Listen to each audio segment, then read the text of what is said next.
Film diawali pada bulan Agustus 1942, tepatnya di Porto Cervo di Italia. Terlihat para tentara Jerman yang sedang bersantai, menghabiskan waktu luangnya pasca bertugas di pertempuran El Alamein yang pertama. Herz ist Trumpf. Herz ist. Aber jetzt meine ich. Nee. Hörst du schon? Namun saat sedang bersantai, sebuah sirine tanda untuk berkumpul bagi Kompi 1 berbunyi, dan seketika Rollo dan Fris beserta Letnan Lupo langsung bergegas menuju tempat berkumpul. Sage ich euch, ihr habt im Kampf um Afrika. Di sana mereka semua diberi apresiasi oleh sang atasan karena sudah berhasil mengalahkan pasukan Inggris di pertempuran El Alamein Afrika. Bahkan beberapa dari mereka termasuk Rollo dan Fris diberi sebuah penghargaan berupa medali untuk keberanian dan kehebatan mereka. Weiter so. Bataillon, rührt euch! Tidak hanya itu, Letnan Lupo yang merupakan pemimpin peleton kedua diizinkan untuk beristirahat hingga pulih, dan ia akan digantikan oleh seorang letnan muda bernama Letnan Von Wislen. Setelah diberi penghargaan, Rollo, Fris beserta yang lainnya diberitahu bahwa misi baru sudah menanti, dan mereka semua diminta untuk mempersiapkan diri, karena sekitar 30 menit lagi mereka akan berangkat menuju medan pertempuran yang baru, yaitu kota Stalingrad. Wegreiten! Waktu pemberangkatan pun tiba. Letnan Von Rollo dan Fris dan yang lainnya mulai meninggalkan Italia guna menuju kota Stalingrad Uni Soviet. Guckt euch das an! Wir arbeiten schon für uns! So viel gehasste Melancholie. Und all die großen. Dan singkatnya mereka semua pun sudah sampai di tujuan.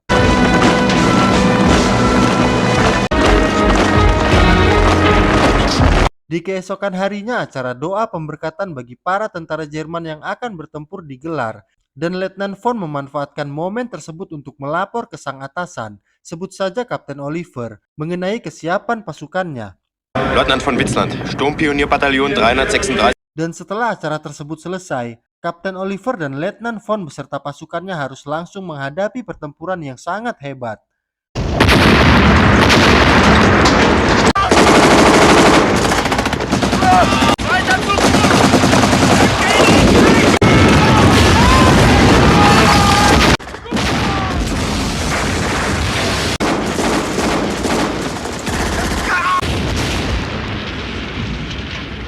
Para pasukan Uni Soviet yang berada di gedung tinggi pun membuat Letnan Von beserta pasukannya sangat kesulitan. Mereka benar-benar kewalahan menghadapi serangan itu.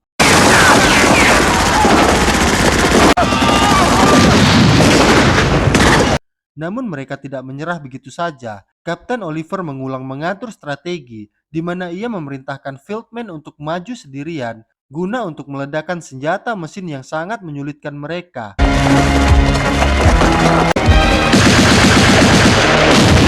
Senjata mesin berhasil dihancurkan, namun sialnya Feldman harus tewas. Kapten Oliver dan Letnan Von beserta yang lainnya pun tidak menyiapkan pengorbanan Feldman. Mereka langsung bergerak maju mendekati gedung tempat para pasukan Uni Soviet berada.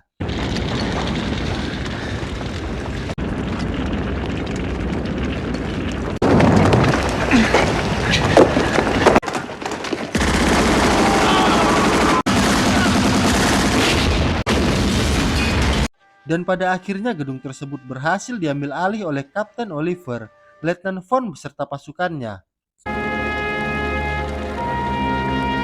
Singkat cerita, 2 bulan kemudian, tepatnya tanggal 8 November 1942, Adolf Hitler yang saat itu berada di Aula Burger Killer Munich, Jerman, memerintahkan pasukannya yang berada di Uni Soviet untuk terus menyerang dan merebut seluruh bagian kota Stalingrad apapun yang terjadi, karena menurutnya kota tersebut letaknya sangat strategis. Tapi nampaknya perintah dari Hitler itu sedikit sulit untuk dijalankan, karena selain mental dari pasukan Jerman yang sudah sangat menurun, jumlah pasukan yang ada di sana semakin sedikit. Seperti halnya jumlah pasukan Letnan Von yang awalnya sekitar 400 orang menjadi 62 orang saja. Beberapa dari mereka, terutama yang baru pertama kali bertempur seperti prajurit muda bernama Muller, terlihat benar-benar sudah trauma dan terpukul dengan apa yang sudah ia lalui selama ini. Hari demi hari pun berlalu. Gelombang pertempuran saat itu berubah dengan cepat. Para pasukan Jerman mulai terkepung di beberapa tempat, seperti di dekat Klens, Kaya dan Kalach. Hingga tepat jam 7 pagi, para pasukan Letnan von tengah beristirahat. Tiba-tiba mereka mendapat serangan dahsyat dari pasukan Uni Soviet.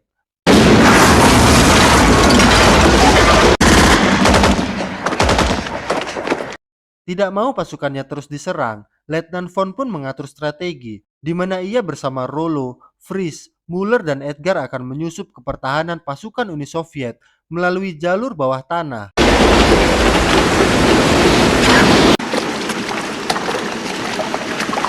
Namun di tengah perjalanan, Letnan von yang berada paling depan justru terpisah dari rombongan, dan sialnya lagi ia malah bertemu dengan salah satu pasukan wanita Uni Soviet yang bernama Irina.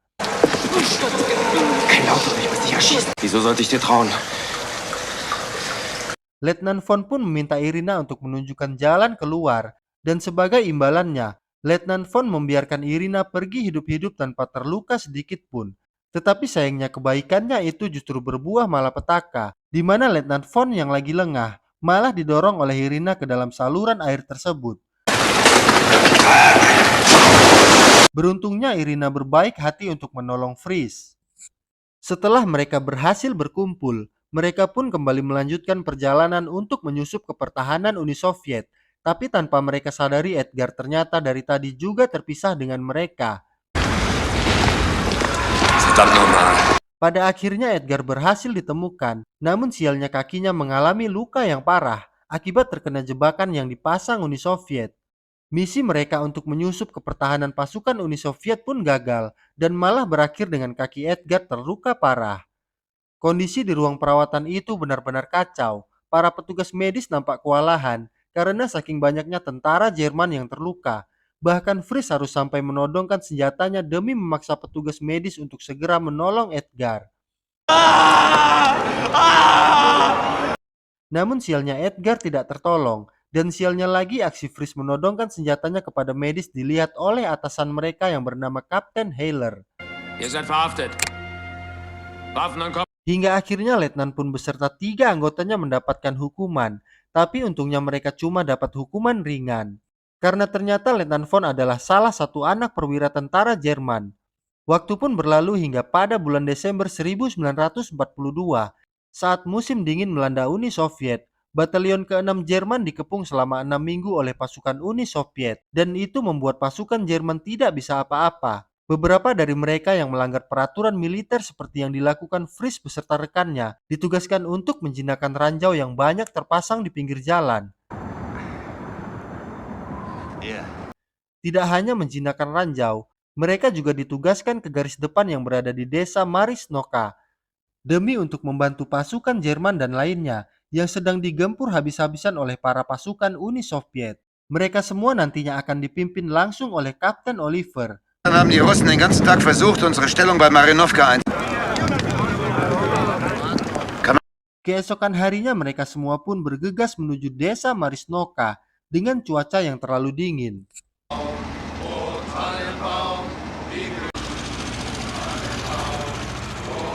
Sesampainya di sana, tanpa membuang waktu mereka pun langsung mengambil posisi tempurnya masing-masing.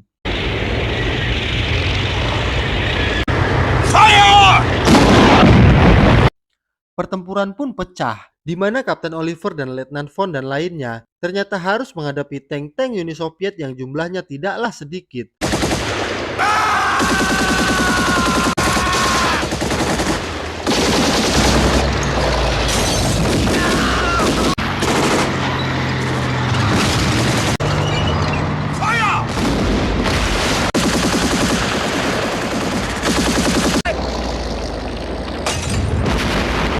Namun luar biasanya berkat strategi jitu Kapten Oliver, mereka pun berhasil menghancurkan tank milik Uni Soviet dan memenangkan pertempuran tersebut. sind wir. Tapi tugas mereka belum selesai. Mereka semua justru diperintahkan untuk ikut mengevakuasi warga lokal menuju suatu tempat.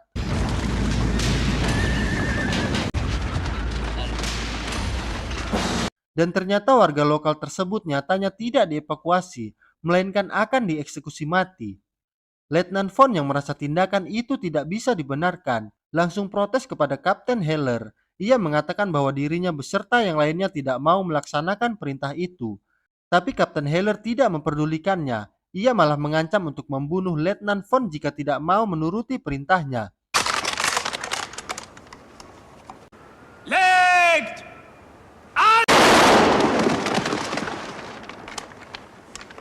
Setelah kejadian itu, Letnan Von, Fries dan juga Muller memutuskan untuk pergi dari peperangan. Mereka bertiga memilih untuk desersi karena sudah tidak mau menjalankan perintah gila dari Kapten Heller yang tidak punya hati nurani.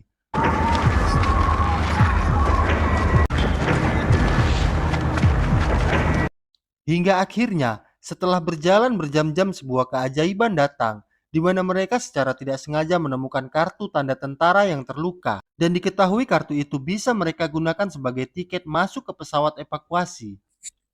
Singkat cerita, mereka bertiga pun sampai di lokasi. Satu persatu dari mereka diperiksa oleh petugas, dan beruntungnya mereka bertiga dinyatakan layak untuk ikut masuk ke dalam pesawat evakuasi.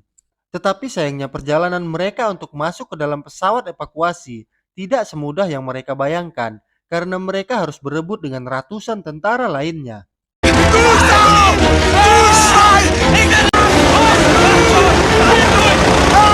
Dan sialnya mereka bertiga tidak berhasil masuk ke dalam pesawat evakuasi karena kacaunya kondisi saat itu. Padahal diketahui bahwa pesawat tersebut menjadi pesawat evakuasi terakhir bagi para tentara Jerman yang terluka. Mereka yang tidak berhasil masuk ke dalam pesawat akhirnya mau tidak mau kembali ke pertempuran, termasuk Letnan Von Fries dan Muller. Sesampainya di sana, mereka semua yang tengah kelaparan tiba-tiba mendengar suara pesawat yang ternyata itu adalah pesawat Jerman. Pesawat tersebut sengaja melintas untuk memberikan suplai makanan.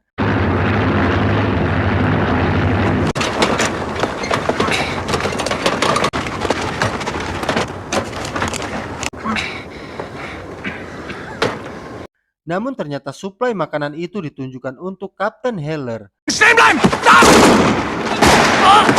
Keributan pun terjadi, di mana Muller naasnya harus menjadi korban akibat keributan tersebut. Letnan Von beserta pasukannya yang sudah sangat muak dengan kelakuan Kapten Heller pada akhirnya menembak mati perwira tersebut. Setelah kejadian itu, mereka semua langsung bergegas menuju markas Kapten Heller, yang ternyata di sana persediaan makanan sangatlah banyak. Saat sedang menikmati makanan, mereka tiba-tiba mendengar suara. Dan setelah diperiksa, suara tersebut berasal dari seorang wanita yang nampaknya jadi budak nafsu oleh Kapten Heller. Letnan Von yang melihatnya pun kemudian mencoba untuk menolongnya.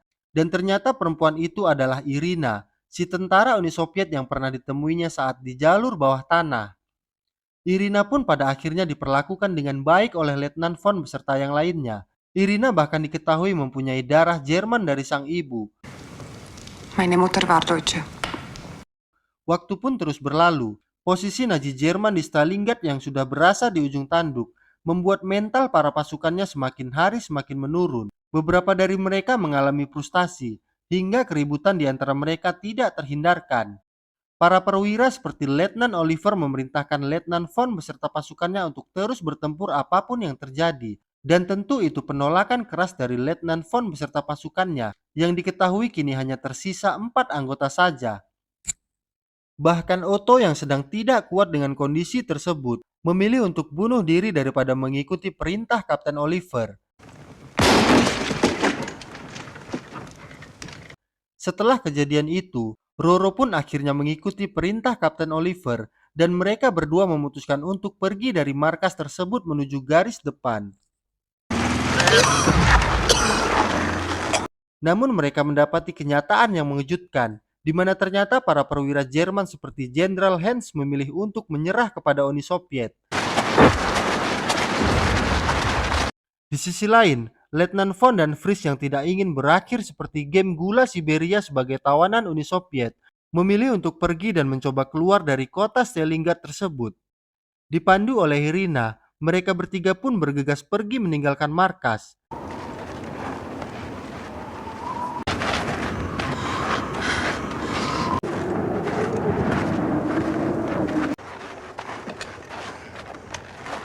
Namun naas di tengah perjalanan Irina harus tewas setelah terkena tembakan dari tentara Uni Soviet yang sedang berpatroli. Dengan terpaksa Letnan Von beserta Fritz meninggalkan Irina begitu saja.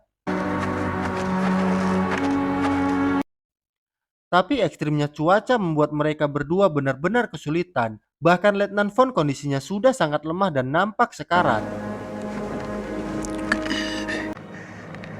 Warst du schon mal in der Wüste? Letnan Von pun tewas karena hipotermia. Sementara Fritz yang sudah sangat putus asa memutuskan untuk berdiam diri menemani Letnan Von. Hingga pada akhirnya Fritz pun ikut tewas membeku.